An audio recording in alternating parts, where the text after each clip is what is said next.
pirates. One truth history never told you: they weren't madmen, they were masterminds. And they didn't just steal gold, they stole power from kings. They say the sea remembers every name, but only a few are whispered by the wind itself. Long ago, when empires ruled with greed and fire, 3 ships sailed into legend, not as thieves, but as rebels, warriors, and symbols of the free. On one ship stood a man in silk, Calico Jack, charming, reckless, and unafraid to love in the face of death. On another, a shadow with fire in his beard, Blackbeard, a master of fear who never needed blood to win a war. And far to the west, flew the black flag of Black Bart, the only man who dared to build a kingdom on the waves. They were hunted by nations, but followed by the forgotten. This is not just their story, it is a tale of freedom, fire, and fury on the open sea. Calico Jack, the pirate who fought for freedom. Legend begins. They called him a pirate. The crown called him a criminal. But to those who sailed beside him, he was a hero.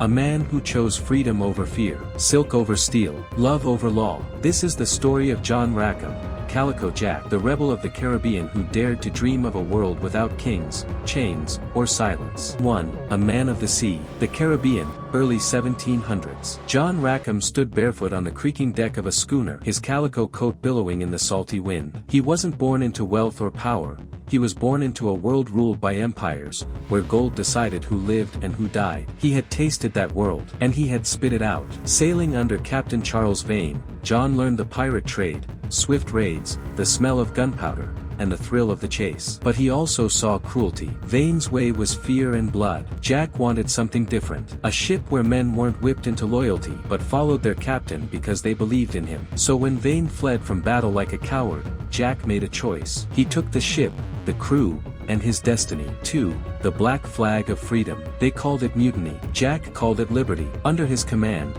the Revenge didn't just hunt treasure, it hunted freedom. He didn't burn villages or butcher innocents. He targeted merchant ships, the lifeblood of corrupt empires that stole from the poor to feed the rich. His flag bore not a skull and bones, but crossed swords beneath a death's head. Not a warning, a promise. To the men beside him, Jack offered equal shares, equal say, and no master but the sea. 3. The woman who changed everything. In Nassau, among the taverns and outlaws, Jack met her, and Bonnie. Flame-haired, sharp-tongued, and fearless. She was like no woman he'd ever known. And she didn't want a house, she wanted a ship. Their love was not quiet, it was a storm. When the law told her to return to her husband, she laughed. When Jack asked her to sail with him, she drew her sword and said, "Only if I get to fight." They were joined by Mary Red, another woman in disguise, a fighter who hid her truth until it no longer mattered. Because on Jack's ship, no one asked where you came from, only what you stood for. Scene 4, Legend on the Waves. For months, they ruled the warm waters of the West Indies. Not as tyrants, but as outlaws with a code. They spared the innocent, shared their spoils, treated women as equals. And when the crown offered pardons to pirates, Jack took one, not because he feared the gallows, but because he dreamed, just once, of a life without running. But peace never suited the bold. The sea called again, and he answered. 5. Betrayal in the night. October 1720. Anchored off the coast of Jamaica, Jack's crew lay in drunken sleep, celebrating a raid. Only Anne and Mary remained sober, always watchful, always ready. In the dead of night, a British warship struck. Jack rushed to the deck, outnumbered and surrounded. But he stood tall, coat fluttering like a banner, eyes locked with ends across the smoke. He knew what was coming. He didn't run. 6. The final stand. Captured, shackled, dragged to Spanish town. His trial was swift. His sentence was death. They say Jack begged for mercy. That's a lie. He only asked one thing,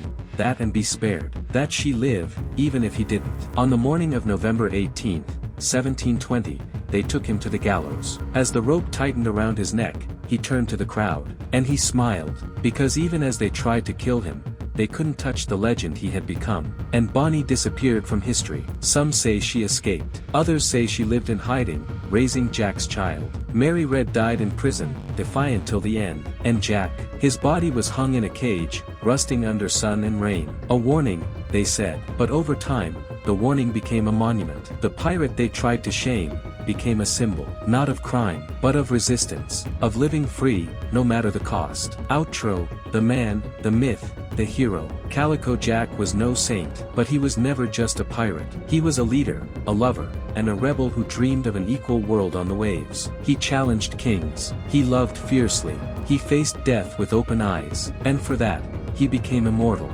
Was Calico Jack a villain, or a hero history refused to understand? Let us know in the comments, and if you believe freedom has a price worth paying, subscribe for more untold legends from the edge of history. Clapperboard title, Blackbeard, the pirate hero history got wrong. In the minds of many, he was a monster, fire in his beard, death in his eyes. But behind the legend of Blackbeard, there was a man, brave, clever, and a product of a broken world.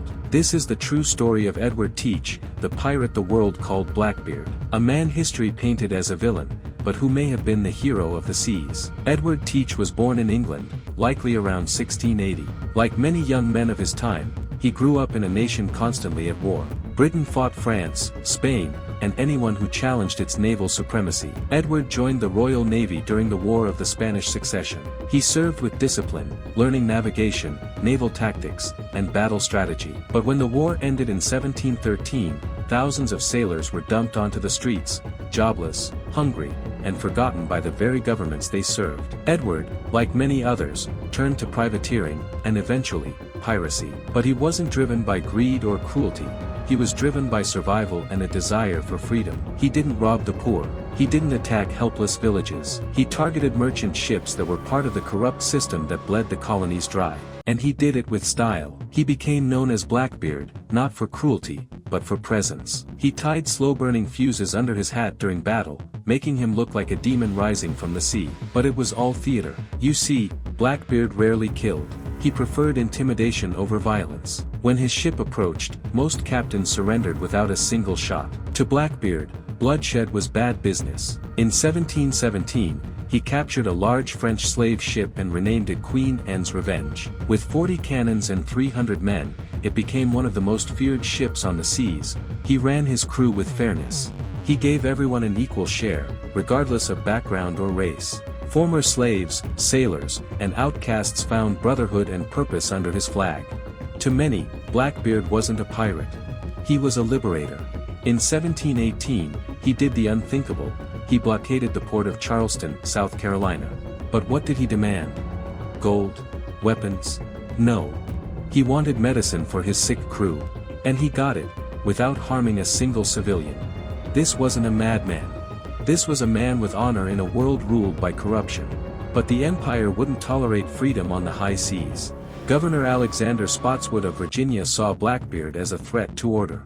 Without any legal authority, he sent soldiers into North Carolina, where Blackbeard had retired, hoping to live a quiet life. They ambushed him at Ocracoke Island. Outnumbered and cornered, Blackbeard refused to run. He fought like a lion, taking bullet after bullet, sword wounds deep in his flesh, and still he stood. It took 5 bullets and 20 cuts to bring him down. He died, not begging, not fleeing, but fighting. They severed his head and hung it on the bow of a ship, a warning to others. But what they couldn't kill was the legend. Edward Teach wasn't perfect. But he was no savage beast. He was a man of his time, a sailor cast out by empire, and a leader who gave the forgotten a voice. So next time you hear the name Blackbeard, don't just see the fire and the fury. See the man who chose freedom over fear, and who stood, even in death, for the life he believed in. Outro. What do you think? Was Blackbeard a villain? Or a hero history tried to erase?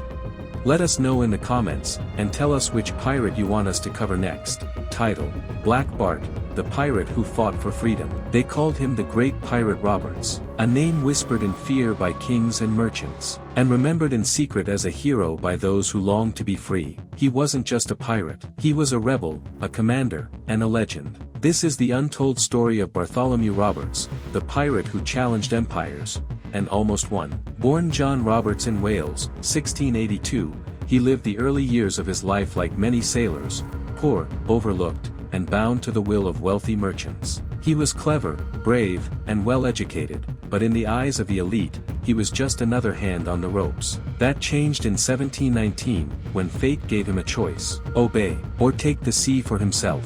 Roberts was aboard a slave ship when it was captured by the pirate Howell Davis. Instead of killing him, Davis saw something in him, a spark. He invited him to join the crew. Within 6 weeks, Davis was dead, and Roberts, a newcomer, was elected captain. Why? Because even hardened pirates could see that Bartholomew Roberts was born to lead. He took command of his new ship and renamed her the Royal Fortune, a fitting name for a man who believed every soul had the right to choose their own fate. Unlike other pirates, Roberts didn't chase chaos. He fought for a code, a pirate republic where justice, equality, and freedom ruled the deck. His men respected him, not out of fear, but out of admiration. And under his flag, no kings ruled, and no slaves served. Over the next 3 years, Roberts became a storm on the sea. He captured over 400 ships, from Brazil to the Caribbean to West Africa. But what made him a hero in the eyes of many wasn't just the numbers, it was who he targeted. He didn't burn villages, he didn't plunder the poor. He attacked the corrupt, slave ships, greedy merchants, brutal naval vessels. He was a one-man rebellion against an empire built on chains and gold. Roberts didn't run a wild ship. He wrote and enforced a pirate code, a set of rules more fair than any monarchy. Every man had equal say in affairs. No stealing from each other. No fighting on board. Even music and rest were protected rights. In a world of tyranny, Blackbeard's ship was a democracy. But freedom always has a price. The British Empire couldn't ignore him. They feared what he stood for, a pirate who wasn't just raiding ships, but challenging the system itself. They called him a criminal. But to his crew, and to the people cheering his victories in the shadows, he was a hero of the seas. On February 10, 1722, off the coast of Gabon, the British Navy finally caught up with him. The battle was swift. Roberts, dressed in his finest red coat and feathered hat, stood at the front of the Royal Fortune, unafraid. A single cannonball struck him down. He died instantly, but even in death, he left instructions. "Bury me at sea, let no man take my body as a trophy." They honored his wish. Black Bart slipped beneath the waves, but his legend remained. Bartholomew Roberts was no savage. He was a commander, a dreamer, and to many, a hero who lived free and died proud. He showed the world that even in an age of kings and chains, a single soul, brave enough, could set the sea on fire. Do you think Black Bart was a criminal, or a forgotten fighter for justice? Tell us in the comments, and let us know which pirate we should bring to life next. Subscribe for more stories that history tried to bury.